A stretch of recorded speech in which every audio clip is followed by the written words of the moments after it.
I'm Nic Groombridge, member of the British Society of Criminology Executive, and ask both Michele and Eamonn perhaps to do a sort of little opening statement. But I'm just going to take 5 minutes or so to just briefly go through a couple of things. One is just a broad outline of criminology and criminal justice. Second is a little bit about behind the scenes, about the review process, which I think that it could be interesting to some about what happens when a paper gets submitted to criminology and criminal justice. And thirdly, a little bit about some hints and tips and information that I've gleaned myself as an author, as a reviewer, and more latterly as an editor of the journal. All right, so this first slide is really just outlines what the Criminology and Criminal Justice Journal is. It's, as Nic said, it's the official journal of the British Society of Criminology, and it's what you get as part of your membership fees. So it's an international journal, really embracing theoretical and conceptual work, but also policy discussions of crime and criminal justice. We try to be as interdisciplinary as possible, and a lot of the articles that we receive are actually come from people who wouldn't necessarily describe themselves as criminologists, but they're working in allied fields. So there may be geographers, they may be working closely in an area of social policy, there may be psychologists. So we're particularly welcoming of original conceptual articles, empirical studies of all kinds on research, on policy making, on criminal justice processes, and really interested to get international analyses around criminal justice processes and crime problems and challenges in different parts of the world. And also, as coming in our September journal, is a debate about the public role of criminology and criminologists. Behind the scenes, this is the process. We operate a submission through the dreaded Manuscript Central, SAGE track, which is a very kind of technical process that's taken me almost 4 years to get my head around. But when an article comes into CCJ, it undergoes some editorial checks, which are really to determine that it is suitable for criminology and criminal justice. And you'll be surprised that we do get all sorts of articles that are on completely different topics. It's checked for anonymity, for word length, that it's adhered to the kind of journal guidelines about presentation and so on. And that's done by our editorial officer, Dr. Colin Atkinson. Then it comes to one of the editors-in-chief, either myself, Laura Piacentini, or Margaret Mallock, and we read the article and we make the decision, often the very hard decision, about whether or not this is suitable for going out for review or whether it has to be a desk reject. And I'll talk a little bit about that later. If it's going out for review, it goes to one of our associate editors, of which we had 8, and they oversee the reviews. The editor-in-chief and the associate editor identify the external reviewers, and we try always to have at least one international reviewer on the team. And the reviews go out, we try to get the reviews within 3 months. It has become recently, and I'd be interested to know what Eamonn says about that, really quite difficult to get reviewers to undertake reviews, and there's a range of reasons for that, we think, not least the current pandemic that we're living in. But then these go out to the author, and then they come back into the circle again. They come back for editorial checks, and they come back to the editors-in-chief and the associate editor to check whether the any revisions that have been requested by the reviewers have been taken on board. And of course, the reviewers will make a recommendation about whether this is a reject, whether it requires major revisions, or whether it requires minor revisions. So that all goes on behind the scenes. We operate an online first, like most journals. After something has been accepted as stands, it will go on to online first and essentially be published very quickly. It's really only a week or so and the people that we work with, the editorial group who work in India, the publishers, they're fantastic. They're really, really great people to work with, very professional, and turn things around really very quickly. It takes some time for online first articles to find their way into a hard copy journal, because we only have 5 issues per year. We've got a fairly limited page budget, and so we're restricted about the numbers of papers that we can publish in each issue. Okay, so that's a very brief overview of the behind the scenes. A little bit about what I've known, what I've come to learn as an author and a reviewer and an editor, is that there are some basics that you need to know. And first and foremost is to prioritize time to higher quality outputs. Know your journal.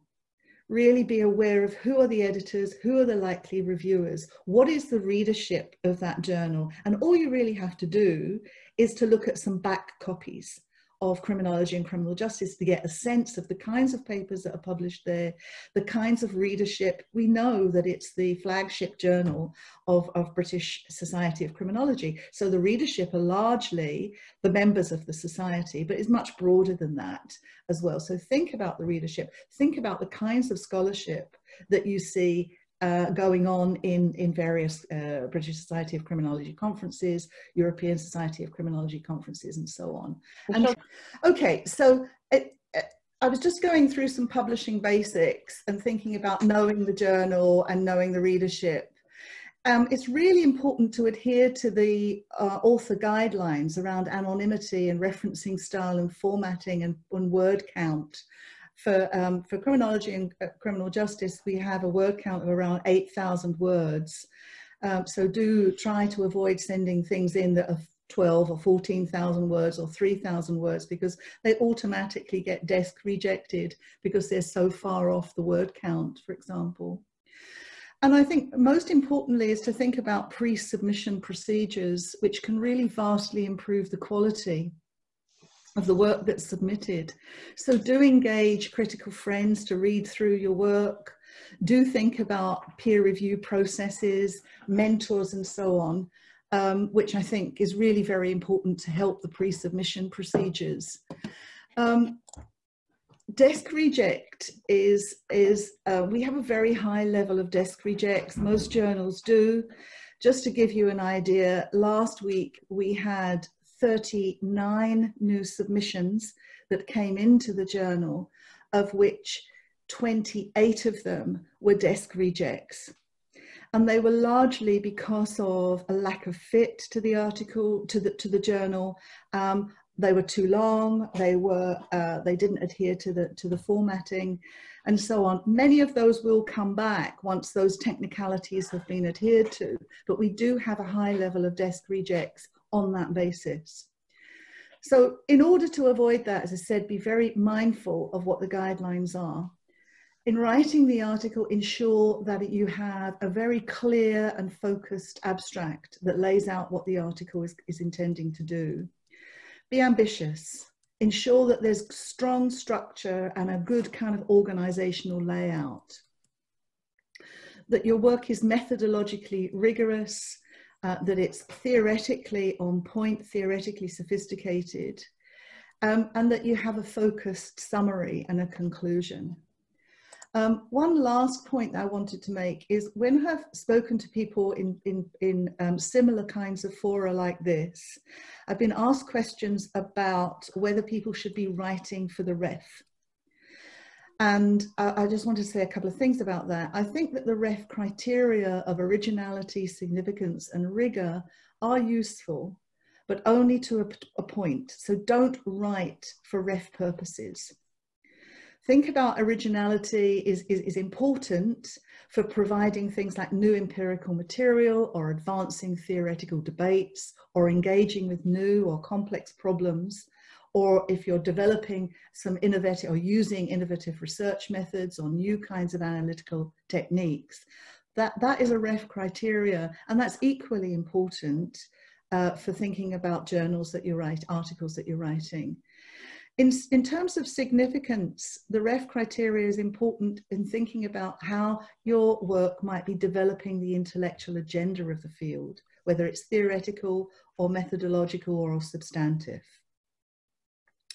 Of course, articles have to be rigorous. They have to have a strong structure. They have to use concepts appropriately. There needs to be a coherence and a consistency of argument and analysis. And if relevant, due consideration of ethical issues. So those are the key REF criteria, and they are important in writing articles, but only to a point. And I please ask you, don't write simply for REF purposes. What you need to be doing is something that's much more beyond that. Okay, that's enough for me. Sorry, I took a bit longer because of my technical difficulties. I'll now try and work out how to load these things up.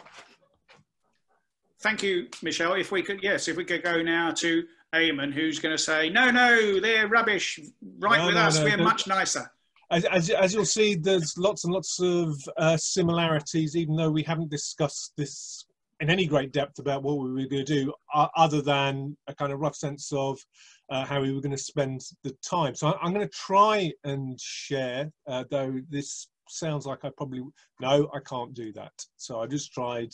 Anyway, but don't get overexcited about the slides. They're really just kind of a summary of what I'm going to say. And what we wanted to do in this session, really, which is based on our experience as editors, but as Michele said, it's also our experience as authors, as reviewers, and these different roles that we play.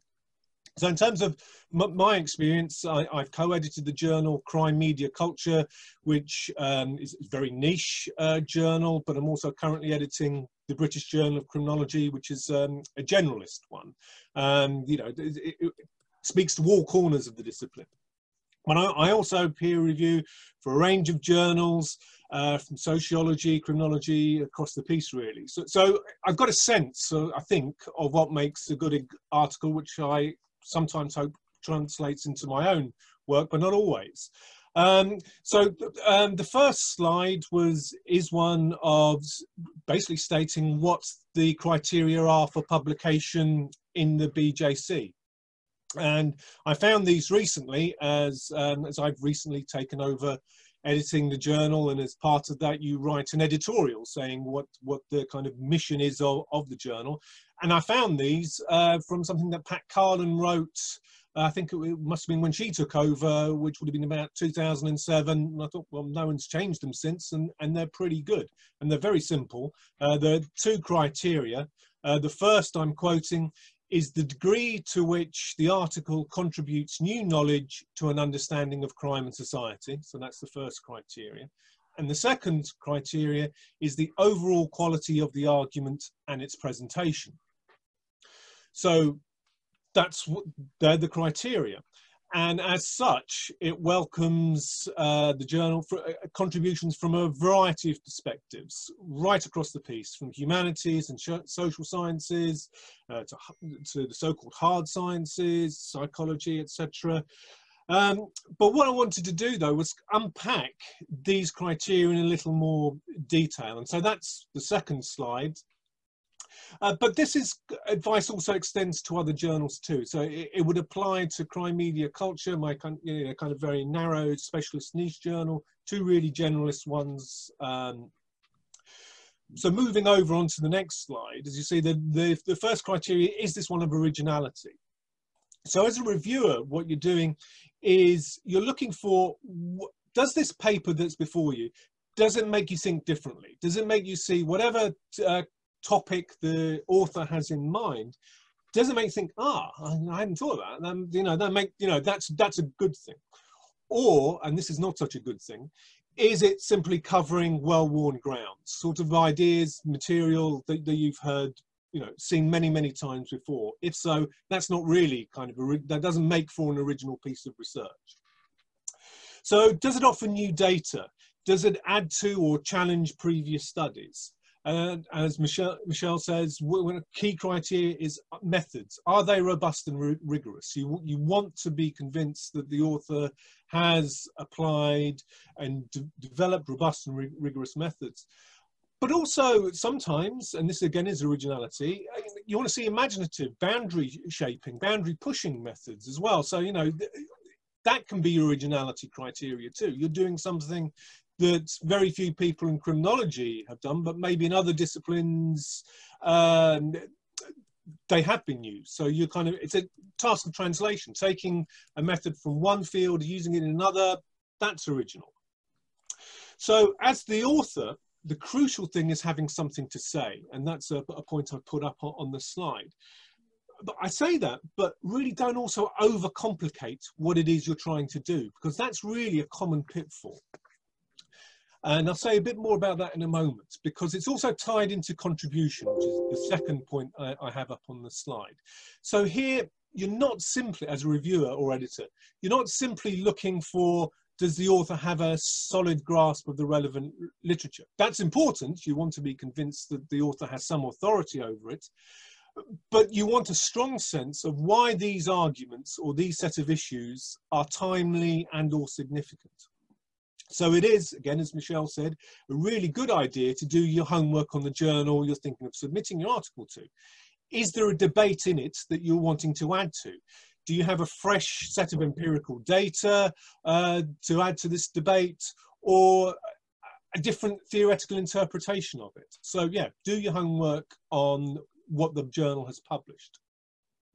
And this is another thing that's really important about contribution. And it is when Michele was talking about desk rejects, one of the kind of common features, certainly on BJC, that we desk reject, is where people simply describe their findings. So there's long bits of description of findings. What we want articles to do is to go beyond that. We want authors to take their findings and indicate to readers, the audience, how they're engaging with conceptual analysis. How is this helping to shape ideas? How is it conceptually important? So pure description, and also just simply literature reviewing, that's not enough either. And you'll also see articles that there is a place for that kind of work, but BJC and other journals, that's not its home. So the third point I have up is about structure. And one of the most frequent problems we see in papers is one where the author is trying to take on too many targets. The classic one is trying to fit an 80,000 word PhD thesis into an 8,000 word article. And that's the kind of, I've certainly been guilty of that. My first few papers were trying to cram way too much stuff in, and we're getting rejected on that basis. But you still encounter that across the board. People at different levels of the career, from people just starting to people, really experienced. You still find poor structure, weak structure, where you struggle to find, well, what's the coherent argument here? It's a kind of mess of stuff. So this is where it's really important to share your work with others. And Michele has mentioned the critical friend. Critical friends are really, really important. They can be fellow PhD students, mentors, supervisors, colleagues. The point of the critical friend is someone who's sympathetic, but also a critic, then that you want them to help you sharpen your argument. So as part of your preparation, and that's the final point I have down on the slide, ask your readers, ask your critical friends, is there clarity to the way in which your ideas are expressed? Ask them to be honest. If they're having difficulties following your argument, that's the fault of the paper, and that's something you really need to work on. So other things to look out for when you're crafting the piece is, does the theory used fit the empirical work? That's often a kind of failing of preparation and structure. Are the quotes just used as padding? Are interview transcripts analysed effectively? Again, going back to my point, you want to see conceptual development, conceptual analysis.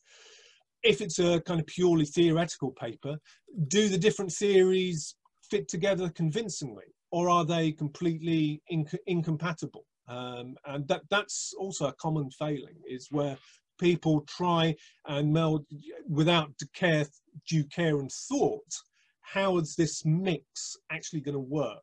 I haven't put this down on the slide, but I always think it's a good idea to road test your paper at a conference. So as part of preparation, try out your ideas. So, you know, your critical friends are one set, but perhaps not so friendly and maybe more critical is a conference audience. But having 15 minutes to communicate your ideas, I think really helps you to get to the nub. It helps you to get to the chase. So, well, what's this paper really about? And an audience can really help you with clarifying what that's to. So they were my kind of generic bits of advice that I wanted to impart. And as you can see, there are lots of similarities with what Michele was saying too. So what we wanted to do now really was say our piece, but then open it up to questions or any comments, observations or clarifications that you have on that you may have on the process.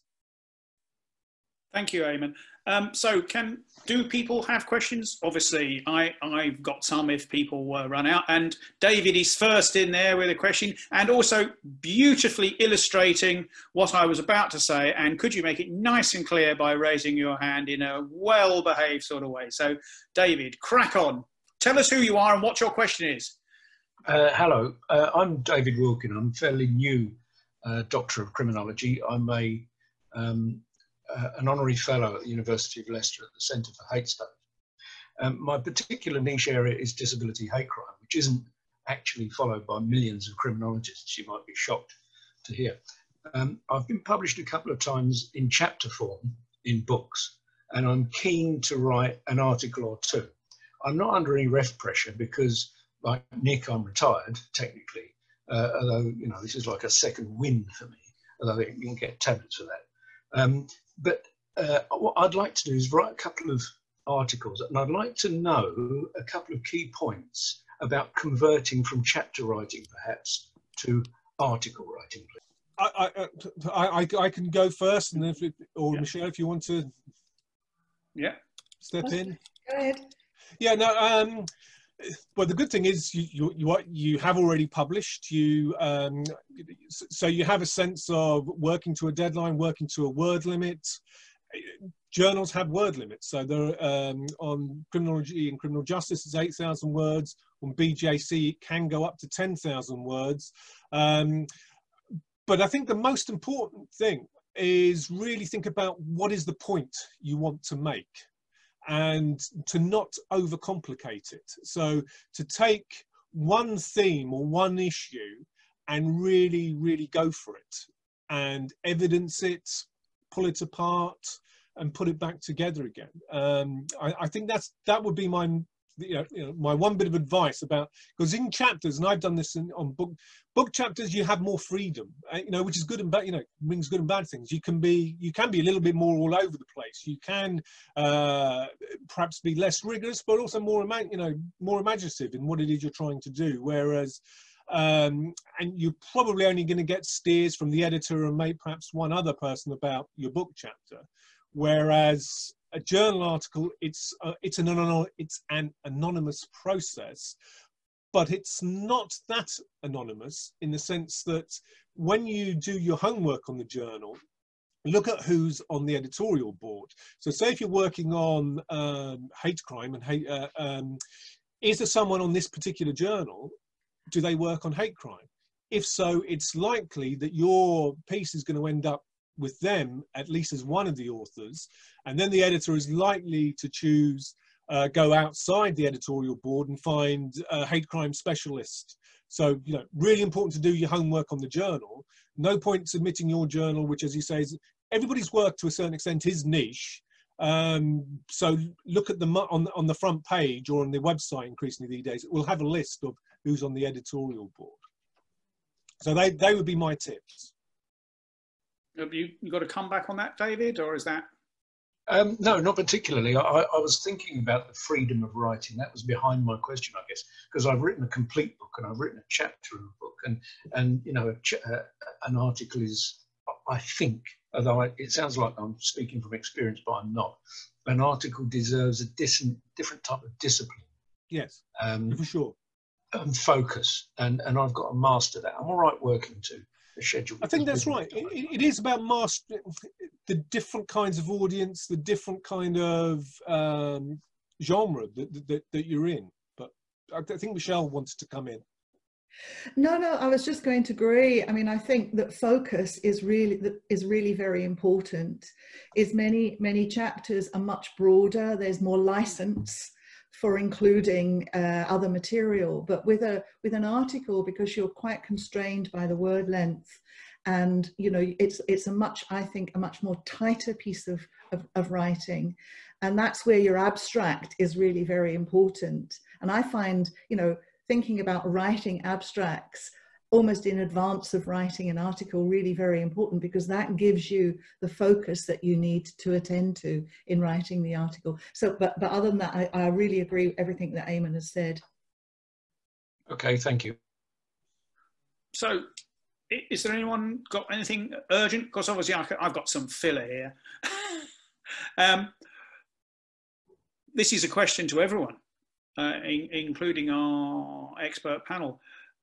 When do you decide, because you're saying you should research the, you know, which journals are what and who's on them, etc. At what point do people decide where they want to go? What, you know, it's a chicken and egg thing. I'm afraid I tend to write things, because I've never been under pressure, to get rid of the idea. So I write the damn thing and I think, oh God, who the hell is going to accept this? And I just want to be rid of it. And if I get rejected, I just shove it on my blog, because I don't care. You know, it's done its job. I've written it. I've got it out of my head somewhere else. But a lot of people who are under ref pressure, at what point do they think, oh, I'll go towards Eamonn, oh no, I'll go towards Michele, or I'll go completely out of the field? At what point do you, when you're submitting something, at what point do you think, right, I'm going to start Googling those people and working out, yeah? Anyone's experience? I mean, I'll kick off. I mean, I actually, I probably, at the risk of sounding instrumental, is I often have an idea in advance which journal I'm going to put an article to. And in fact, as you were talking, Nic, I'm thinking about, at the moment, I'm finished a research project relatively recently, and myself and the other researchers, we're thinking about how we're going to write, you know, which journals we're going to send different elements of that research to. Oh, so, the old salami slicing?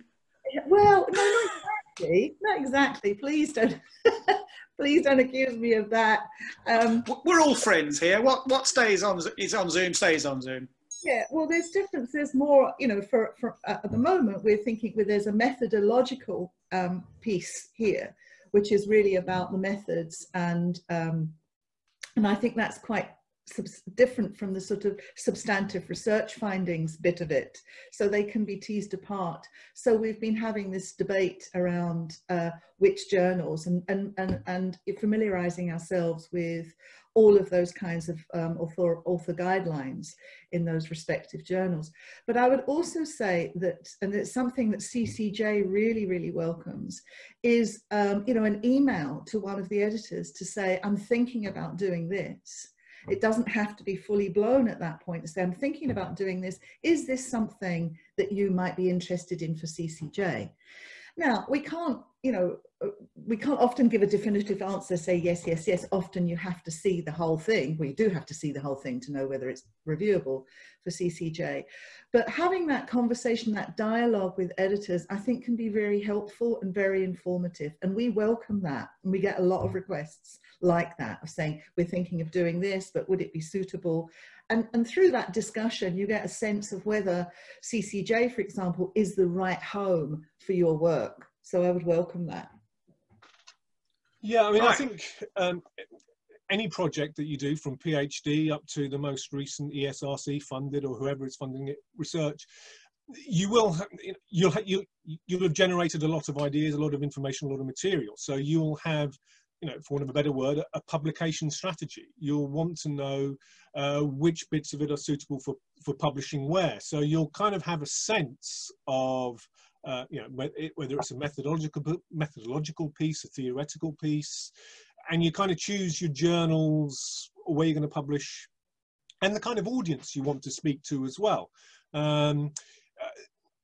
Do you want it to be a generalist audience, or do you want it to be kind of niche? You know, I mentioned crime media culture, and there's a really important place for, because often on the so-called niche journals, you will get you know, lots and lots of experience on that on the editorial board, reviewing and reading your work. So it's a question of where you want your work to be read and who to review it. So I would say have a strategy, but I'm also conscious that we've got some really good questions here in the chat, and I'm just going to read them out. Yes, I was thinking Emily's. Yes. Yeah, Emily's. Or did you want to read them out, Nick? Well, no, you.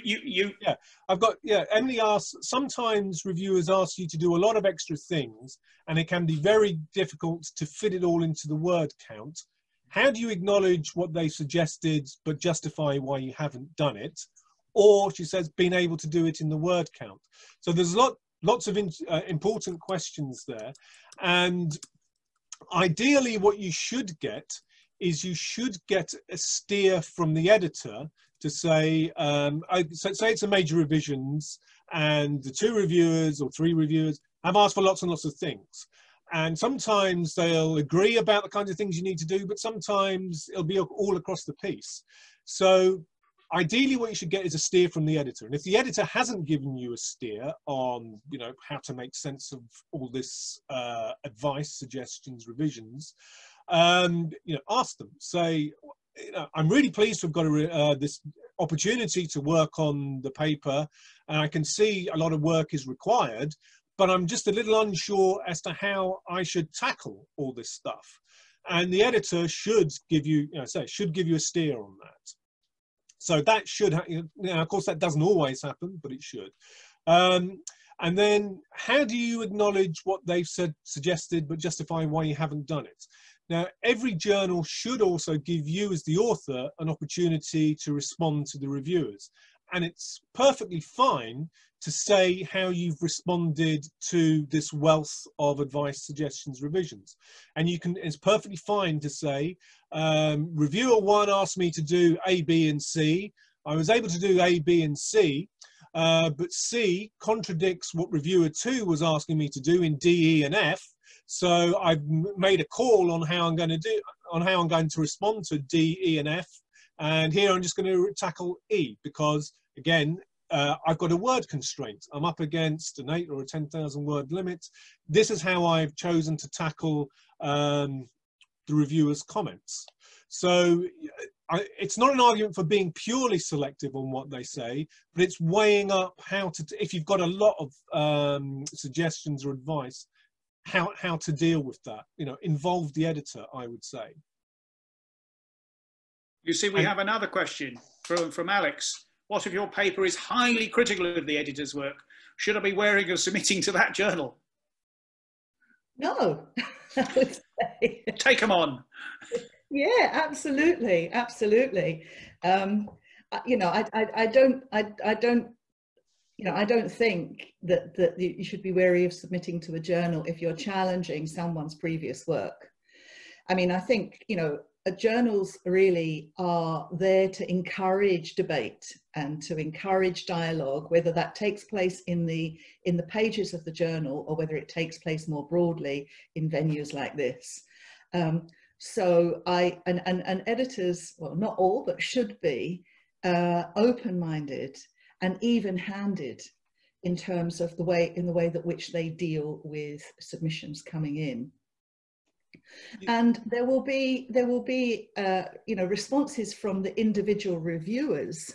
You know, it's reviewers that do it, not necessarily the editor-in-chief that will actually do the review. Sometimes that does happen, I have to say, it does happen, and editors tend to come in when there is a disagreement between 2 reviewers or try to mediate in some way, but I absolutely would not suggest that you should be wary of submitting to any journal because of a particular editor's theoretical stance or set of ideas. Yeah, and sometimes what I mean, you know, if it's right in your area, it can be constituted or construed as a conflict of interest. So then what you would do as an editor is ask someone else to oversee the paper and say, I've got too much of a conflict here to give the author a fair crack. I have to step aside. You know, that's also fairly or should be standard practice when you have that kind of conflict. I mean, what you're looking for, again, always is you don't just want knockdown, knockabout critique. You want to see how does this paper further an argument, further a debate. Just demolishing the position with, you know, just destruction rather than construction. That can get published, though it's rare for that purely destructive kind of work to get out there in journals, I suspect. As an occasional reviewer, and indeed book reviewer and peer reviewer for book submissions, etc., I'm still amazed by how people say, how am I going to get it all in, yet write quite flabbily. They say, how am I going to get an extra 1,000 words in when already it contains 1,000? It's my experience that most sentences can lose a word rejigged, and most paragraphs can lose a sentence rejigged. And I think some of the secret is to write for lots of different forms. Try writing, even if you're never going to be published in a newspaper, try writing an 850-word op-ed piece. You know, try writing a 1,500 word blog piece, so you practice your writing. I think it is a good thing. Yeah, and again, there are different levels at which you write at. I mean, one of the things I write a lot are textbooks, but you know, textbooks. The point of a textbook is to communicate complex ideas in a simple, accessible way. That's not a style of writing you would do for a journal, because you'd be accused of being too simplistic. So yeah, trying different styles of writing is really good advice, Nick. And Emily's commenting. Emily's commenting, and I'm being accused of preaching too by others. That's why you do need some friends, as it were, to shape it for you. You can cry on their shoulder later, but they. Kill your darlings, as a poet once said. It's that one you want to hold on to. It's usually the one that has to go. That particular phrase, that particular paragraph that you hold dear is often the problem. It's brilliant, but the trouble is it's blocking everything else.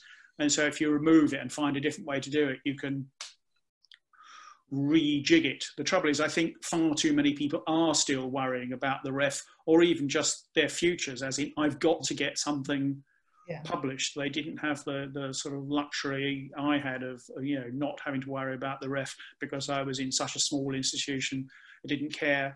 And also, even when I was an early career researcher, I was already middle-aged, so I was foolish. So I would push back against reviewers, whereas perhaps if I was only in my mid-20s, early 30s, perhaps I wouldn't have. I was 45 or so. I think, well, I don't agree, and I would tell them. So sometimes I didn't get published. There's a question here on the chat from Jill, which is, what tips do you have about how to respond practically and emotionally after a desk reject? Yeah, I mean, I think that's a really important question, and it's something that we've all faced, I think. Certainly I have very many times desk rejects, and also major revisions and rejects after the paper's been through review. So there's no doubt that it can be an emotional blow, and it can be a difficult thing to read. I mean, I think that it seems very trite to say, but I think you have to try to distinguish between your sort of professional life, your professional writing, and how this is going to affect you on a personal level. I mean, hopefully reviews, the information that comes back at a desk reject is constructive. It's not just saying this is a desk reject. There's a reason and a rationale for that.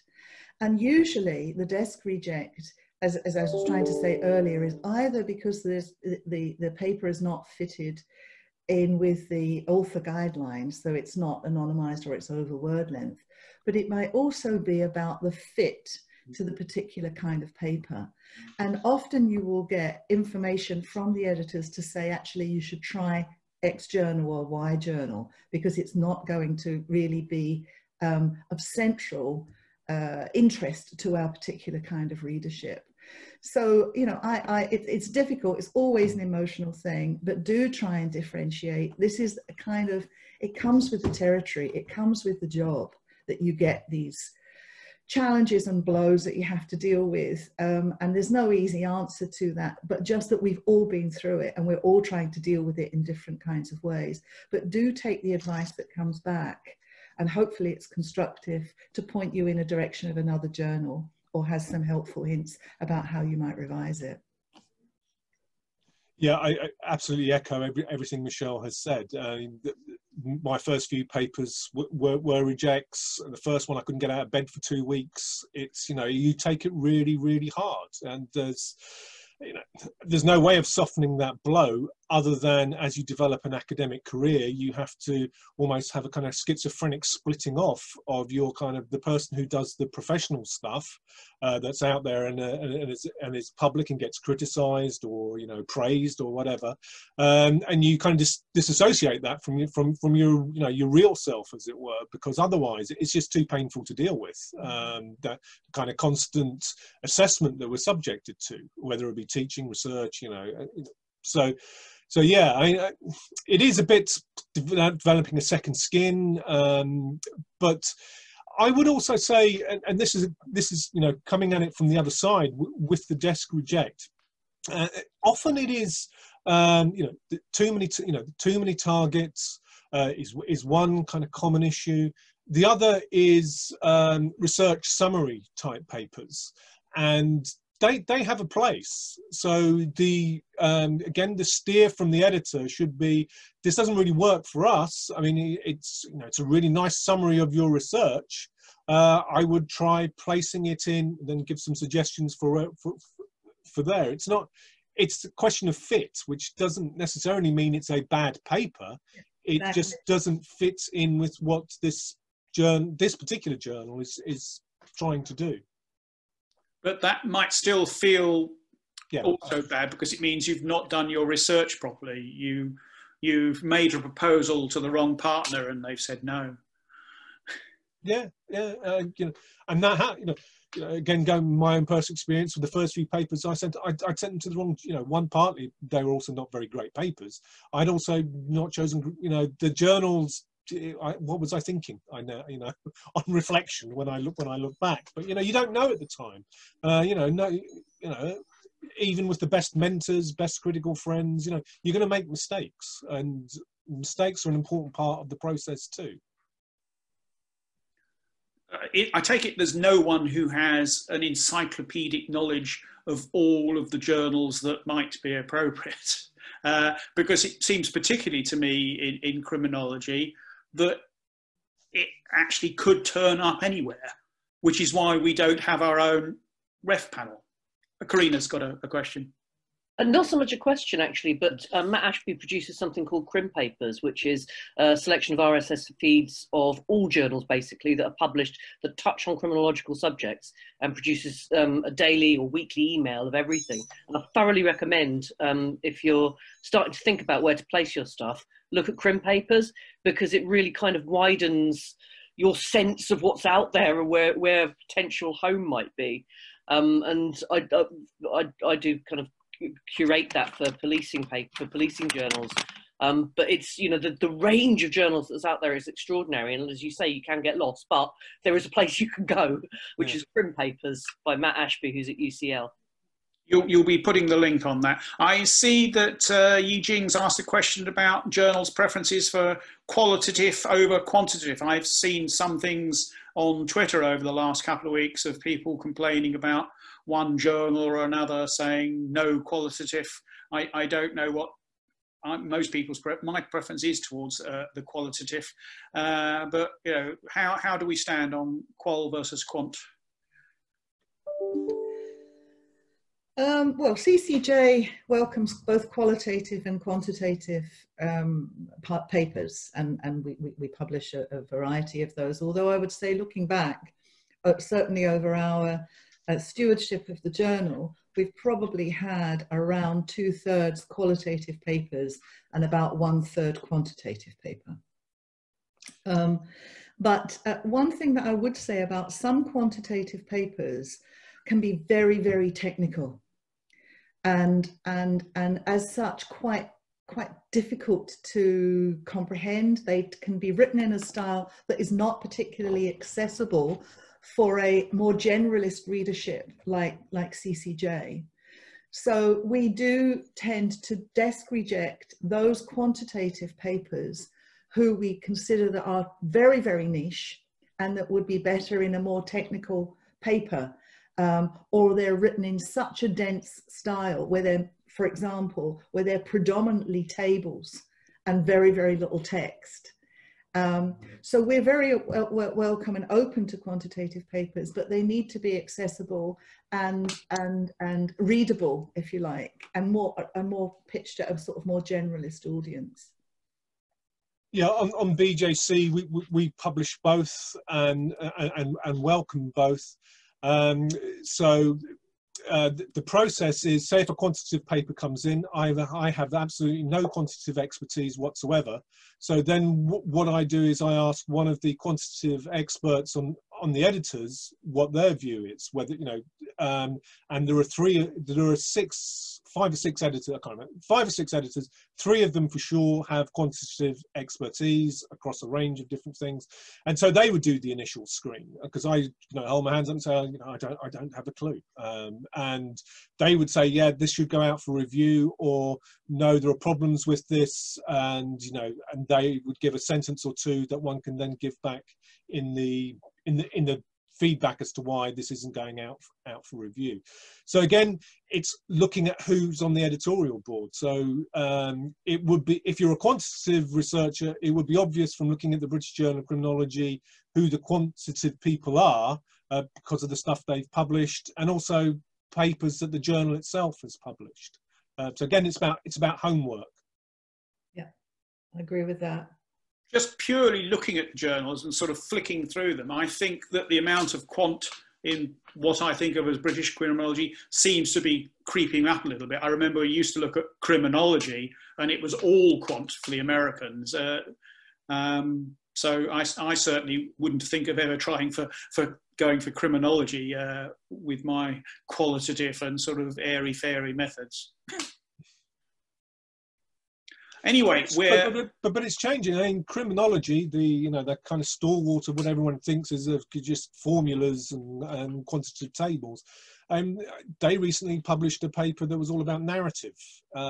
Fantastic. You know, so I must admit I haven't seen it for a while. I allowed my ASC membership to lapse. The traditional ending of all Zoom meetings is all our best Kermit impressions, please. Best Kermit impressions, please. And I will press the button that says, it's all over. It's all over. Look forward to seeing some of you in real life sometime. Thank you. Bye. Bye. Thank you. Send your articles to CCJ.